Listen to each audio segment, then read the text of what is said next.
नमस्कार। Plan Your world analysis and review में आज हम बात करेंगे एसबीआई लाइफ के स्मार्ट बचत प्लस प्लान की, और अगली वीडियो में बात करेंगे बेनिफिट एडिशन के साथ। हम लोग समझेंगे कि ये प्लान आपके लिए अच्छा है, बुरा है, आपको ये कौन से बेनिफिट्स देगा, क्या इसमें कमियां रह सकती हैं, आपके ऑब्जेक्टिव के ऊपर रख के हम इसके एनालिसिस करने वाले हैं। वीडियो में अंत तक बने रहिएगा और वीडियो को सेव कर लें, ताकि कभी कोई आपको अगर इस तरह का प्रपोजल दे तो आप रेफर कर सकें और अपने दोस्तों के साथ भी शेयर करें, ताकि वो भी अच्छा डिसीजन ले सकें कि उनके लिए प्लान अच्छा है या बुरा। नमस्कार, I am Viplav Majumdar. I am founder of Plan Your World Training Academy Private Limited. Plan Your World की शुरुआत इसीलिए की है कि आप अपने एडवाइजर बन सके।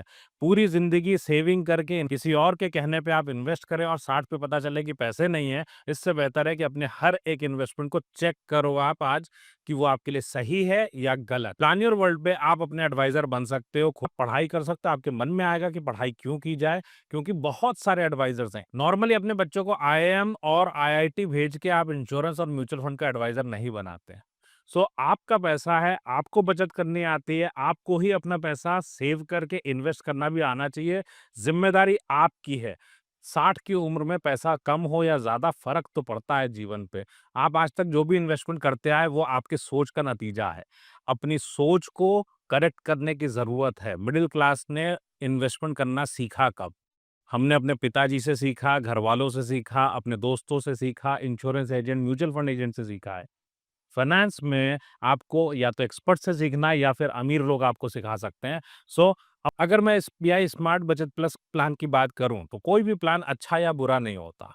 इंपॉर्टेंट फैक्टर क्या होता है, जब हम अपने जीवन में इस प्लान को लेते हैं तो हमारे कई मकसद होते हैं। तो हमारा मकसद होता है, नॉर्मली इंश्योरेंस प्लान में जब हम इन्वेस्ट करते हैं तो मकसद हमारा ये है कि एक, मुझे इंश्योरेंस कवर मिले, रिस्क कवर मिले, ताकि अगर मुझे अपने परिवार की जो जिम्मेदारियां हैं उसको मैं पूरा ना कर पाऊं और समय से पहले अगर फैमिली के ब्रेड अर्नर को कुछ हो जाता है, तो वो एटलीस्ट परिवार को सुरक्षा दे पाए इस प्लान के जरिए। एक पर्पस ये है। दूसरा पर्पस क्या है हमारे सामने, कि हम पैसे से वेल्थ बने। डेथ बेनिफिट है एंड सर्वाइवल बेनिफिट। हम इन दो बेनिफिट्स के ऊपर रख के इस प्लान को डिस्कस करेंगे। बाकी फीचर्स एडिशनल होते हैं, वो आपको कोई भी एजेंट बता देगा, कोई भी वीडियो से चेक कर लेना। लेकिन जो असली बात है, हम उसकी बात करें। हमने इसको 30 साल के व्यक्ति की उम्र के लिए तैयार किया है और कैलकुलेटर हमने ब्रोशर को देख के बनाया है। हम चलेंगे अपने कैलकुलेटर के ऊपर, क्योंकि आपकी वेल्थ कितनी बनेगी और रिस्क कवर क्या होगा, इसके ऊपर सीधा कैलकुलेशन करते हैं। ये अपने आप में एक पार्टिसिपेटिंग प्लान है। पार्टिसिपेटिंग प्लान का मतलब क्या होता है, कि आपने इन्वेस्टमेंट किया और कंपनी ने उस पैसे को इन्वेस्ट किया कहीं पे। तो हर प्लान के अंदर दो तरह के प्लान मिक्स्ड होते हैं। एक प्लान आपका कौन सा आ गया, जो प्योर रिस्क कवर वाला प्लान है, और दूसरा आ गया आपका इन्वेस्टमेंट प्लान। पार्टिसिपेटिंग प्लान क्या है, कि जहां पे कंपनी ने इन्वेस्ट किया और जो उनको बेनिफिट मिलेगा, प्रॉफिट कमाएगी, उसका एक हिस्सा आपके साथ शेयर करेंगे। मेन पैसा आपका है, उन्होंने इन्वेस्ट किया, देन जो शेयरिंग होगी वो आपके साथ होने वाली है। जो परसेंटेज 4% और 8% पे आईआरडीए ने अलाउ किया हुआ है, हम उसके ऊपर आपको कैलकुलेट करके बताएंगे जो हाईएस्ट है, और उसके बाद आपके लिए इसमें क्या बनने वाला है हम डिस्कस करने वाले हैं। पहले हम चलते हैं कि जो हम लोग रिस्क कवर के लिए हमने इस प्लान को ऑप्ट किया। हमने माना यहाँ पे जो प्रीमियम हम दे रहे हैं दैट इज 1 लाख रुपीज, जो सम अश्योर्ड इसमें हमारा सामने है दैट इज 30 लाख रुपीज। अगर कुछ हो जाता है तो 30 लाख रुपए हमें मिलने वाला है। इसी की अगर मैं बात करूं, तो देखिए मैं क्यों बोलता हूं कि पूरे इंडिया को अपना एडवाइजर बनना पड़ेगा, स्पेशली मिडिल क्लास को। हमारे यहाँ इतने पैसे नहीं होते कि ब्रेड अर्नर को कुछ हो जाए तो परिवार पढ़ लेगा, नहीं। अब इंपॉर्टेंट फैक्टर क्या है, 30 लाख के लिए 6,619 रुपए का प्रीमियम देंगे तो 30 लाख का कवर मिल जाएगा। लेकिन हमने मिक्स किया इंश्योरेंस एंड मैंने वेल्थ को मिक्स करके एक प्लान बनाया, तो 1 लाख रुपए देना। ठीक। अब क्या होगा, अगर आप देखिए कि 30 लाख क्या आपके परिवार के लिए सफिशिएंट है? अगर आप ये वीडियो देख रहे हैं, इसका मतलब इस प्लान में आपका इंटरेस्ट है, या तो आपने खरीदा है या आप खरीदने वाले हैं। अब दोनों ही कंडीशन में अगर रिस्क कवर की मैं बात करूं, क्या 30 लाख किसी भी परिवार के लिए सफिशिएंट है मिडिल क्लास का? 1 करोड़ तो कम से कम चाहिए होता है।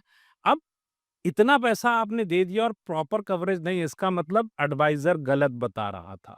इसका मतलब एडवाइजर ने प्रॉपरली कवर नहीं किया। Who is interested? परिवार को पूरा कवरेज मिले, इसमें इंटरेस्ट सिर्फ और सिर्फ आपका होता है। इसलिए अपनी पढ़ाई खुद करनी चाहिए, अपना पैसा खुद मैनेज करना चाहिए। अब हमने यहाँ पे क्या किया, दो पार्ट ले लिए। यहाँ 30 लाख रुपए का सम अश्योर्ड है।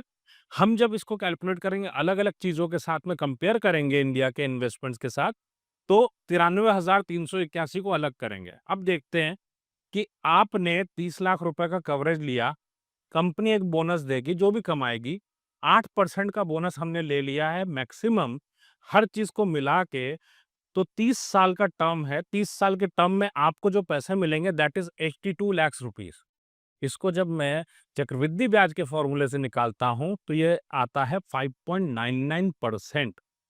अब 6% का आपको अधिकतम रिटर्न मिलने की उम्मीद हो सकती। अब यहाँ पे दूसरा पहलू हमारे सामने क्या आ जाता है कि अगर मैं इसी बात को करूं कि 82 लाख जो आपको मिलेगा 30 साल के बाद, आज की वैल्यू जानना चाहेंगे, इट इज 10,86,000 ओनली। सो अगर 10,86,000 की कोई चीज है, वो उस वक्त 30 लाख की है, ये 30 लाख नहीं है।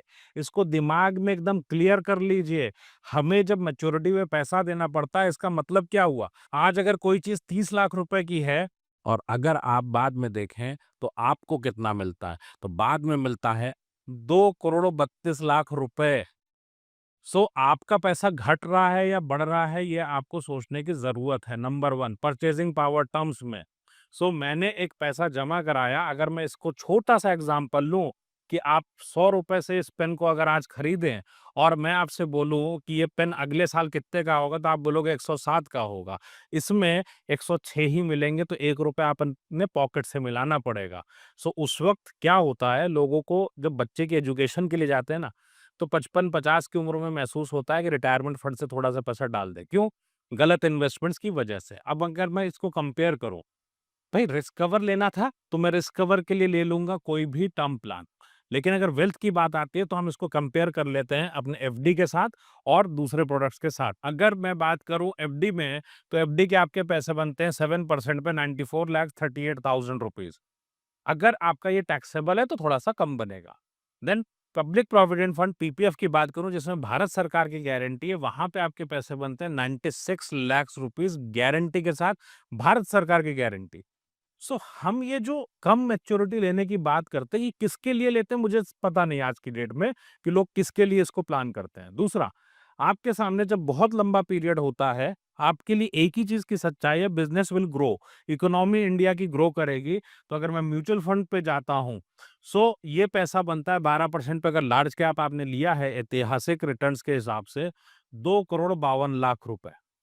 बच्चे की कॉलेज की फीस, आपके रिटायरमेंट का पैसा मैच्योरिटी से ही आप पे करने वाले हो।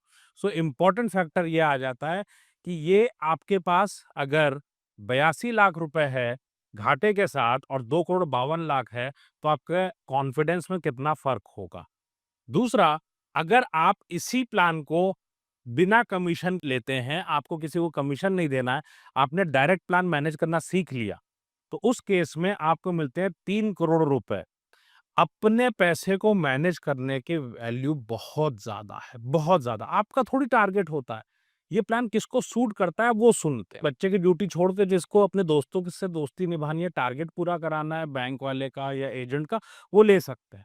लेकिन जिसको अपने लिए प्लान करना हो, भाई साहब पहले टर्म प्लान ले लो, उसके बाद इंश्योरेंस की तरफ का रास्ता बंद। अगर वेल्थ बनानी है तो फिर इंश्योरेंस में इन्वेस्ट करने की जरूरत नहीं। सो दो ऑब्जेक्टिव्स की अगर मैं बात करूं, वेल्थ बनाना और अपनी लाइफ के लिए इंश्योरेंस कवरेज लेना, दोनों की अगर बात करूं तो इस प्लान में ये दोनों ही चीजों पे फेल होता है, क्योंकि टर्म प्लान आपके पास अवेलेबल है, आप टर्म प्लान ले सकते हैं, किसी भी कंपनी का लो। और वेल्थ बनाना है, insurance is not the right product for wealth creation. ये वीडियो कैसी लगी कमेंट करके बताइएगा। मिलते हैं हम अपनी अगली वीडियो में। अगर आपको कोई प्रोडक्ट का रिव्यू चाहिए, एनालिसिस चाहिए, तो हमें कमेंट करके बताइए। एंड अपने पैसे को खुद मैनेज करना स्टार्ट करिए। Start learning now.